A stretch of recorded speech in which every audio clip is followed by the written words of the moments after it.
प्यारे विद्यार्थियों, हमने पिछले वीडियो में शीत युद्ध क्या था, शीत युद्ध के कारण हमने पढ़ लिए थे, जिसमें हमने पढ़ा कि जो अमेरिका और जो सोवियत संघ थे उसमें आपस में संदेह व भय का माहौल था। उनकी जो विचारधारा थी विरोधी विचारधारा थी। उसके बाद हमने पढ़ा अणुबम का रहस्य सोवियत संघ से छुपाना। अमेरिका ने सोवियत संघ से उस रहस्य को छिपा लिया था और हमने पढ़ा कि उसका पता कब चला, जब अमेरिका ने जापान पर बम गिराए थे। इसके अलावा अमेरिका और सोवियत संघ एक दूसरे के प्रतिद्वंदी बन गए थे। ये शीत युद्ध के प्रमुख कारण थे जो हमने पिछले वीडियो में पढ़े थे। आज हम शीत युद्ध का जो घटनाक्रम चला उसका जो डिटेल है, उनकी जो सन है उनके बारे में हम पढ़ेंगे कि शीत युद्ध का दौर जो घटनाक्रम था वो कब से कब तक चला। तो इसमें हम हेडिंग डालते हैं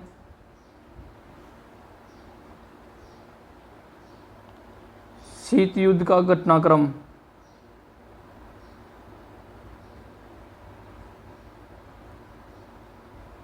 शीत युद्ध का घटनाक्रम या शीत युद्ध का दौर भी इसे हम कर सकते हैं।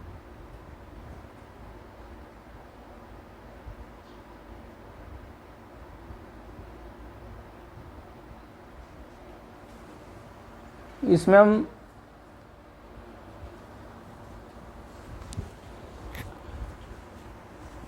हम शुरू करते हैं शीत युद्ध का घटनाक्रम, यानी शीत युद्ध कब से कब तक चला, इसमें कौन कौन सी घटनाएं घटित हुई। तो इसमें लिखते हैं 1947,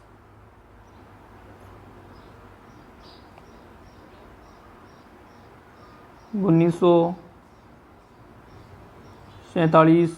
इसके सामने लिखेंगे साम्यवाद को रोकने के बारे में।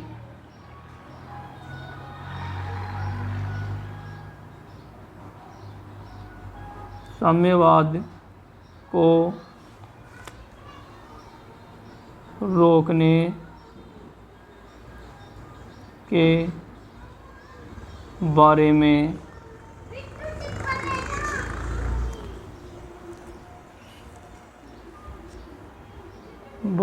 अमेरिकी राष्ट्रपति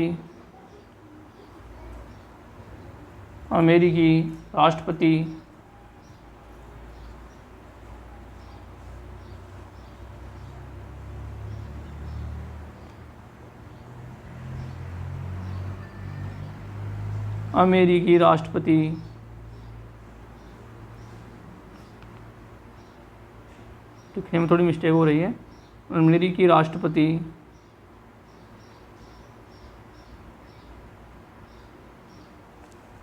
ट्रूमैन का सिद्धांत।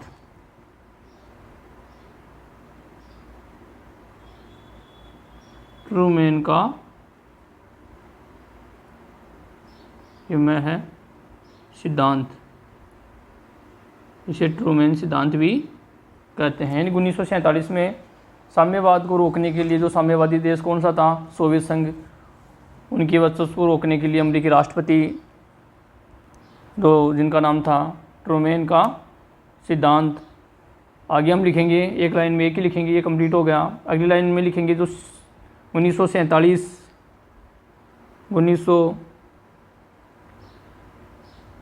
ये रेड की पेन से लिख सकते हैं आप। 47 से लेकर 1952 का दौर है, उसमें हम लिखेंगे मार्शल योजना। मार्शल योजना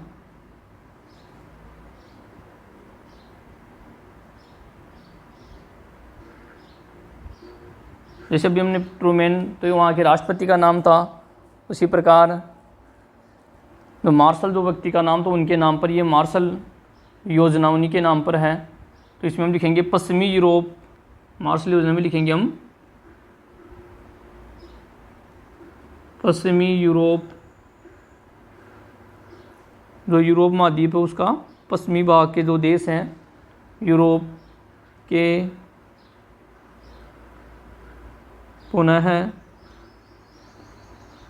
निर्माण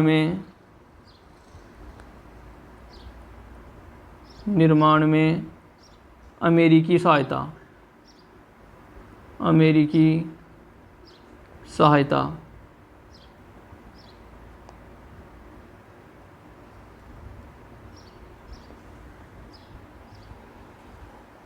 आगे हम लिखते हैं जो अमेरिका के थे मार्शल उनके नाम पर जो पश्चिम यूरोप जो महाद्वीप है एशिया के पश्चिम में, तो उन्हें के पुनर्निर्माण में अमेरिका की जो सहायता थी वो मार्शल की योजना होने के कारण इस योजना को मार्शल योजना के नाम से जाना जाता है।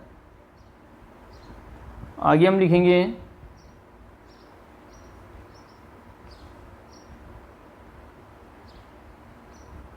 1948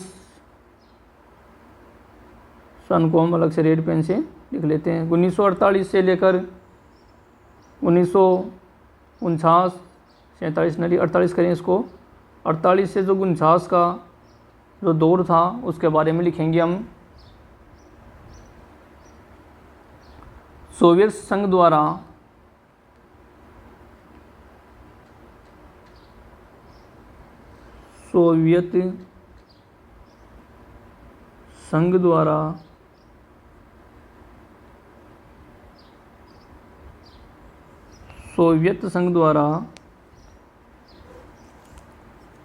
बर्लिन की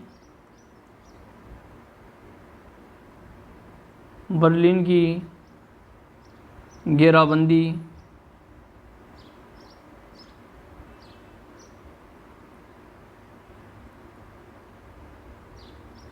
अभी बर्लिन क्या है? ये बर्लिन जो जर्मनी है कि उसकी राजधानी एंड कैपिटल है बर्लिन, जर्मनी की राजधानी बर्लिन।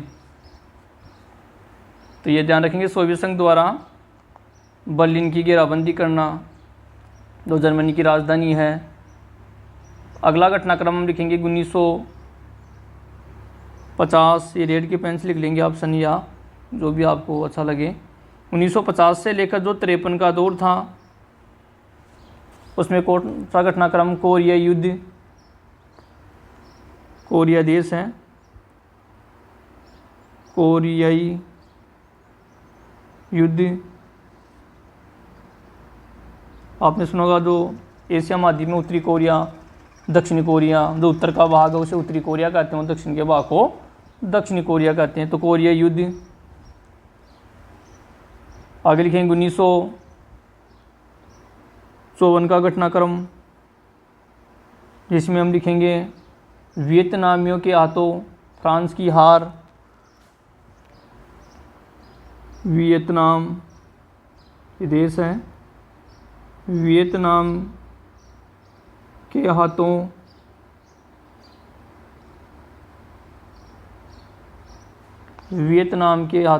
फ्रांस की हार।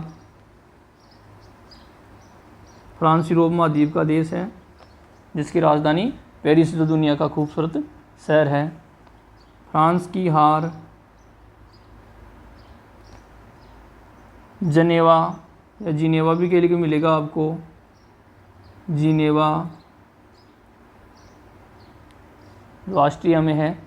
ऑस्ट्रेलिया अलग है और ऑस्ट्रिया अलग देश है। जिनेवा जनेवा समझौते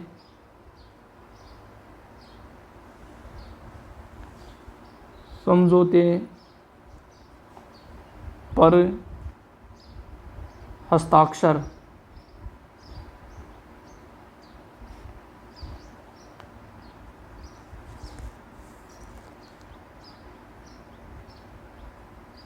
ये 1954 का घटनाक्रम था। अगला लिखेंगे हमें C8 या सीटो जिसको हम कह सकते हैं। इसी दौरान C8 का गठन।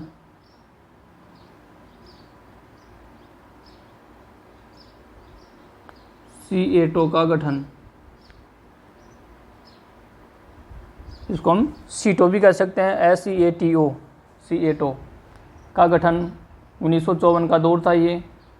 फिर 1954 से लेकर 75 के दौर में लिखेंगे हम वियतनाम में अमेरिकी हस्तक्षेप। वियतनाम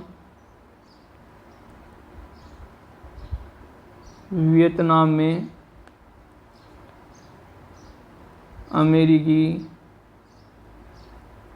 हस्तक्षेप। हस्तक्षेप का मतलब होता है किसी के दूसरे के आंतरिक मामलों में दखल अंदाजी करना या उसमें हस्तक्षेप करना, या अपने अनुकूल किसी दूसरे राष्ट्र को अपने अनुकूल चलाना, ये क्या है? हस्तक्षेप करना। या किसी दूसरे के मामले में रोक टोक करना, उसको हम हस्तक्षेप कर सकते हैं। तो 1954 से 75 में जो वियतनाम देश है उसमें जो उत्तरी अमेरिका महाद्वीप का देश है अमेरिका, सोवियत संघ, यूएसए जिसको हम कहते हैं, उन्होंने हस्तक्षेप करना या अपनी मनमर्जी करना शुरू कर दिया। फिर इसके बाद 1955 का घटनाक्रम भी है। 1900 जैसे हमने पढ़ा ऊपर 54 से 55 का दौर था, ये 75 का दौर था। इसी दौरान 1955 हमने ऊपर पढ़ा, इसमें एक 54 से 75 में एक ही थोड़ी हुआ था, तो इसके बीच में जो मुख्य घटनाक्रम है वो भी हम दर्शाएंगे। बगदाद,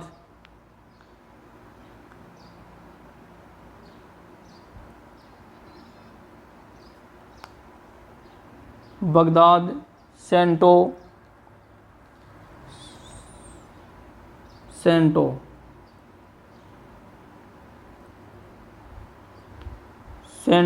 समझौता,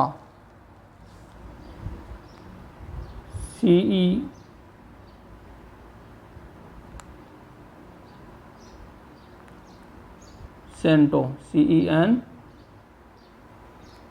ये सी है, CENTO, सेंटो समझौता।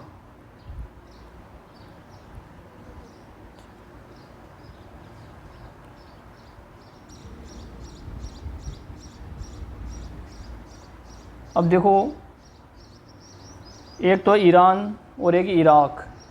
ईरान की राजधानी है तेहरान, और अभी तो हमने पढ़ा बगदाद, ये किसकी राजधानी है? इराक की राजधानी बगदाद। इसमें बगदाद समझौता 1955 में हुआ था। अगले प्रश्न पर चलते हैं हम। 1956 की जो घटना, उसमें हंगरी में सोवियत संघ का हस्तक्षेप, सोवियत संघ का हस्तक्षेप। अभी हमने पढ़ा था वियतनाम में किसने हस्तक्षेप किया था? अमेरिका ने, और हंगरी में सोवियत संघ ने किया। फिर 1961 का जो घटनाक्रम है उसमें था क्यूबा। इसमें आगे हम क्यूबा मिसाइल संकट भी पढ़ेंगे। क्यूबा में अमेरिका द्वारा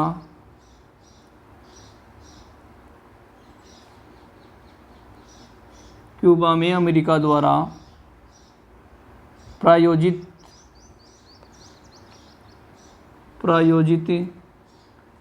ये तो सोच समझ कर किया गया था, कहने का मतलब बे ऑफ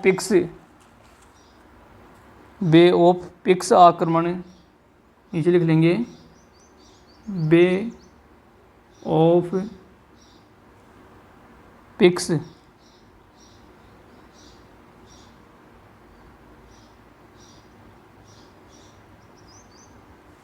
आक्रमण।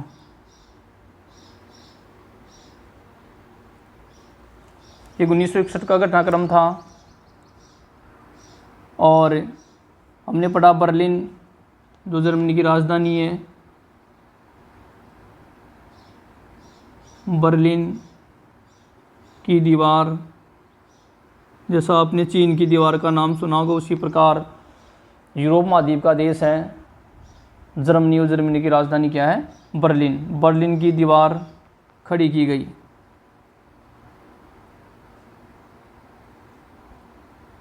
ये मुख्य घटनाक्रम था 1961 का। तो इसमें हम क्या पढ़ रहे हैं? शीत युद्ध का घटनाक्रम। तो 1945 के बाद में हमने पढ़ा शीत युद्ध, यानी कोल्ड वार जिसको हम कह सकते हैं। ये बढ़ा 1947 से स्टार्ट किया, 47 से 52, 48 से 49, 50 से 53, फिर 54 का घटनाक्रम, 54 से 75 के बीच में, फिर 55 का, 56 का और 1961 का घटनाक्रम। तो इससे क्या था कि हर देशों के बीच, जो सोवियत संघ था एक तरफ, अमेरिका था, उनमें और उनके जो फॉलोवर देश थे उनके मध्य क्या हो रहा था? जो कटुता थी, जो शत्रुता थी, वो बढ़ती ही जा रही थी। ये जो शीत युद्ध का ये घटनाक्रम, इससे शीत युद्ध बढ़ता ही चला गया। बर्लिन की दीवार खड़ी की गई। बाद में आगे हम पढ़ेंगे बर्लिन की जो दीवार थी उसको 1989 में गिरा भी दिया गया था। तो 1961 में बर्लिन की दीवार खड़ी की गई। आगे का घटनाक्रम पढ़ते हैं हम। 1962, एक लाइन में एक ही सन लिखें, इस प्रकार से नोट्स बनाएं आप। 1962 में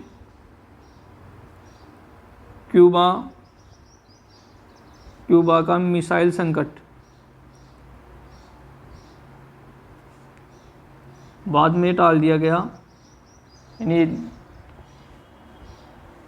जो मिसाइल है, जो एक युद्धक अस्त्र है, वो संकट था। दोनों देशों ने एक दूसरे पर आक्रमण की तैयारी कर ली, लेकिन बाद में अंतिम समय में युद्ध का फैसला बदल दिया गया। 1965 का घटनाक्रम है। डोमिनियन रिपब्लिक में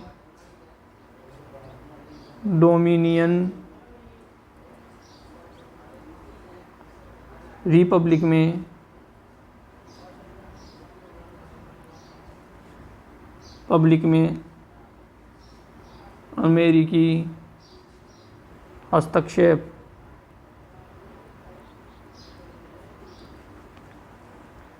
यह 1965 का घटनाक्रम था। फिर 1968 में, 65 के बाद हम पढ़ेंगे चेकोस्लोवाकिया,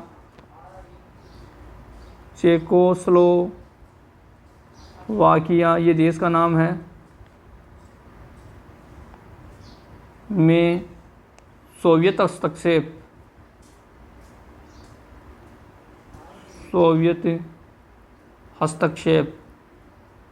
जैसे हमने वियतनाम में पढ़ा था अमेरिका का हस्तक्षेप, उसी 56 में हंगरी में सोवियत संघ का हस्तक्षेप। इसी प्रकार 68 में चेकोस्लोवाकिया जो देश है उसका, उसमें सोवियत संघ का हस्तक्षेप, यानी रोक टोक जिसको हम कह सकते हैं। फिर 1968 के बाद 1972 का जो घटनाक्रम था उसमें अमेरिकी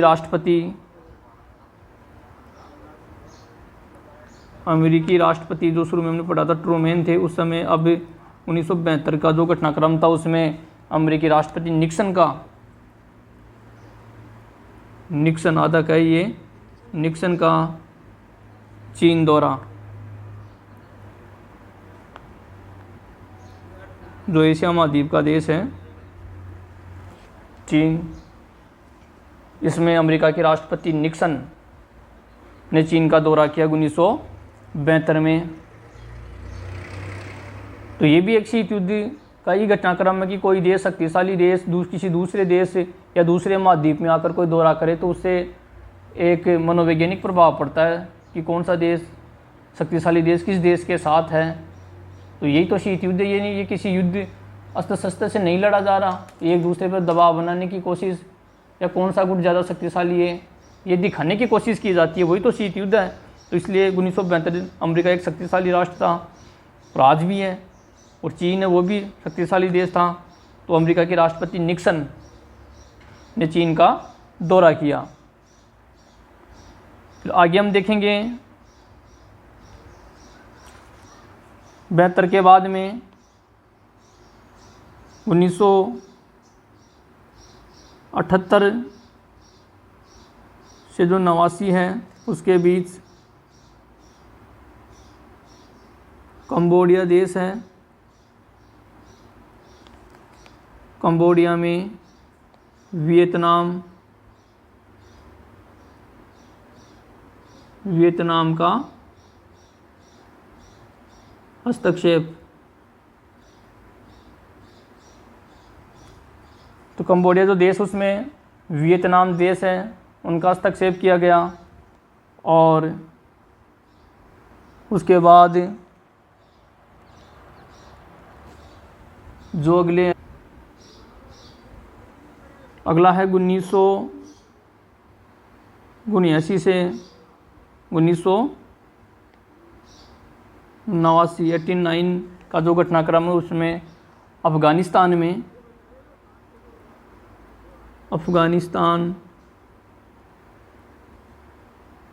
जो भारत का पड़ोसी देश है, उत्तर में उसकी सीमा जम्मू एंड कश्मीर से लगती है। अफ़गानिस्तान जो पाकिस्तान का भी पड़ोसी देश है। अफ़गानिस्तान में सोवियत संघ का हस्तक्षेप, ये का है का हस्तक्षेप। इसके बाद पढ़ेंगे 1985 का। तो ये एक बार में याद नहीं सन है, तो उसमें मुख्य घटनाएं हमें याद रखनी पड़ेगी। अब लिखाते समय तो पूरी लिखानी पड़ेगी कौन से देश ने कब, जैसे बर्लिन की दीवार हमने पढ़ा खड़ी करना। फिर 1989 में आगे हम पढ़ेंगे बर्लिन की दीवार को गिरा दिया गया। अमेरिकी राष्ट्रपति निक्सन ने चीन का दौरा किया। तो ये हमें घटनाएं याद रखनी पड़ेगी। 1985 में गोरबाचेव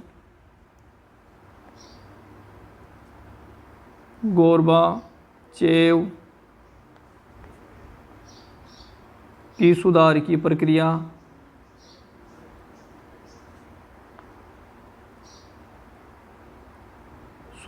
प्रक्रिया प्रारंभ।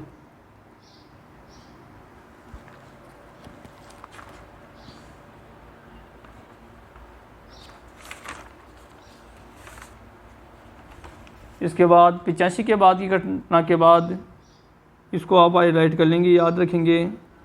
1989 की महत्वपूर्ण घटना है इतिहास में, वो है बर्लिन की दीवार गिराई गई।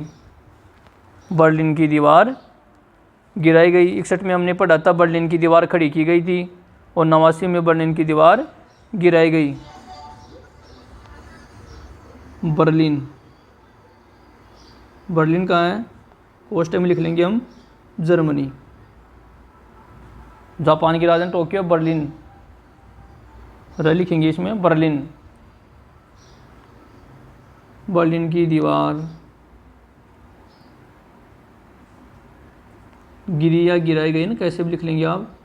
बर्लिन की दीवार गिरी या गिराई गई 1989 में। महत्वपूर्ण घटना है इतिहास में, इसको आप विशेष रूप से याद रखेंगे। बर्लिन जो जर्मनी की राजधानी है उसकी दीवार गिराई गई। और इसी के साथ जो पूर्वी यूरोप की सरकारों के विरुद्ध लोगों का प्रदर्शन था ये किया गया। और 1990 ये भी काफ़ी इम्पोर्टेंट सन है। 1990 जर्मनी का एकीकरण। अभी ऊपर हमने पढ़ा जर्मनी जो बर्लिन जर्मनी की कैपिटल राजधानी है, जर्मनी का एकीकरण। 1991 ये भी इससे भी इम्पोर्टेंट तारीख है ये। 89 तो है ही, 90 भी है, लेकिन 1991 काफ़ी इम्पोर्टेंट तारीख है इतिहास की दृष्टि से हम देखें तो। क्यों है? क्योंकि शीत युद्ध में हमने पढ़ा था कि एक जो दल था वो अमेरिका का था, दूसरा सोवियत संघ का था। अब जो सोवियत संघ था उसका विघटन हो गया, यानी उसके टुकड़े किए गए। जैसे आपने देखा 1947 में भारत आज़ाद हुआ था और भारत के दो टुकड़े किए गए सांप्रदायिकता के आधार पर, धर्म के नाम पर, भारत और पाकिस्तान, जिससे भारत कमज़ोर हुआ। उसी प्रकार सोवियत संघ का विघटन, ये तारीख याद रखनी है 1991 में सोवियत संघ का विघटन। तो ये काफ़ी इम्पोर्टेंट है ये सन। सोवियत संघ जिसे हम रूस कहते हैं, सोवियत संघ का विघटन एवं शीत युद्ध का अंत या समाप्ति। अब आप पढ़ेंगे कि ये जो विघटन है, शीत युद्ध की समाप्ति क्यों? क्योंकि जब दो शक्तिशाली राष्ट्र ही नहीं रहे, जो गुट ही नहीं रहे, तो फिर अब युद्ध कब होता है? जब जो दो व्यक्ति आपस में या दो राष्ट्र हो सकते हैं जो आपस में प्रतिस्पर्धा करें। लेकिन 1991 में सोवियत संघ यानी जिसको हम वर्तमान में रूस कहते हैं, उनका विघटन यानी उसके टुकड़े हो गए, वो बट गया, अनेक देशों में बट गया और उसकी स्थिति अमेरिका के मुकाबले कमज़ोर हो गई। इस प्रकार शीत युद्ध का अंत हो गया। अब इसमें हम थोड़ा सा और पढ़ लेते हैं, ये तो कंप्लीट हो गया। पूंजीवादी गुट में कौन थे और साम्यवादी गुट में कौन थे, ये भी हम थोड़ा सा लिख लेते हैं। ऊपर भी हमने एक बार इसका जिक्र किया था, दोबारा देख लेते हैं। पूंजीवादी गुट में अमेरिका था, अमेरिका, ब्रिटेन व फ्रांस। ब्रिटेन और फ्रांस दोनों ही यूरोप महाद्वीप के देश हैं और अमेरिका उत्तरी अमेरिका का देश है। दूसरा है साम्यवादी गुट, जिसमें सोवियत संघ, जिसको हम रूस कहते हैं, अभी हमने ऊपर पढ़ा, जिसका 1991 में विघटन किया गया, यानी वो उसके टुकड़े हो गए। पोलैंड एवं हंगरी राष्ट्र। तो पूंजीवादी गुट में अमेरिका है, ब्रिटेन है, फ्रांस और साम्यवादी में सोवियत संघ है, पोलैंड है और हंगरी राष्ट्र, ये साम्यवादी गुट में गिने जाते हैं। इस प्रकार ये हमारे जो हमने पढ़ा शीत युद्ध का कारण पढ़े हमने, शीत युद्ध क्या होता है इसके बारे में हमने जिक्र किया। और शीत युद्ध मुख्य रूप से दो ही गुट थे, अमेरिका और संयुक्त सोवियत संघ। आप याद रखेंगे, जो हमने सन लिखी उसको आप एक बार अपनी स्तर पर उसको रिवाइज करेंगे, पढ़ेंगे। वो जो मुख्य सन थी वो मैंने आपको रेखांकित करवा दी है, उसको आप बार बार पढ़ेंगे। जैसे 89 में बर्लिन की दीवार गिराई गई, तो ये काफ़ी इंपॉर्टेंट सन थी, इस पर आप विशेष रूप से ध्यान रखेंगे। जो चीन का दौरा अमेरिकी राष्ट्रपति निक्सन ने किया था, तो ये आपको याद रखना है। और शीत युद्ध का अंत या शीत युद्ध की समाप्ति कब हुई? 1991 में। किस घटना के बाद? सोवियत संघ के विघटन के बाद इनका जो शीत युद्ध था उसमें कमी की ये लगभग समाप्ति हो गया, क्योंकि दुनिया में अब एक ही शक्तिशाली राष्ट्र रह गया, वो है संयुक्त राज्य अमेरिका। उसके मुकाबले जो रूस था उसकी ताकत उसके सामने नहीं थी और प्रतिस्पर्धा के लिए कोई शक्तिशाली राष्ट्र नहीं उनके सामने नहीं बचा। इस कारण दुनिया में एक ही महाशक्ति रह गई, यूएसए, जिसको हम कह सकते हैं संयुक्त राज्य अमेरिका। अगले पार्ट में हम गुटनिरपेक्ष आंदोलन के बारे में पढ़ेंगे। ये गुटनिरपेक्ष आंदोलन, ये गुटनिरपेक्ष क्या होता है, ये भी हम पढ़ेंगे। इन किसी गुट में शामिल ना होना, जिसमें गुटनिरपेक्ष आंदोलन के प्रमुख प्रणेता भारत के प्रथम प्रधानमंत्री पंडित जवाहरलाल नेहरू थे, उसमें मिस्र राष्ट्र के भी थे। घाना जो अफ्रीका महाद्वीप का देश है, मिस्र भी अफ्रीका महाद्वीप का देश है, उनके राष्ट्राध्यक्षों का प्रमुख योगदान था।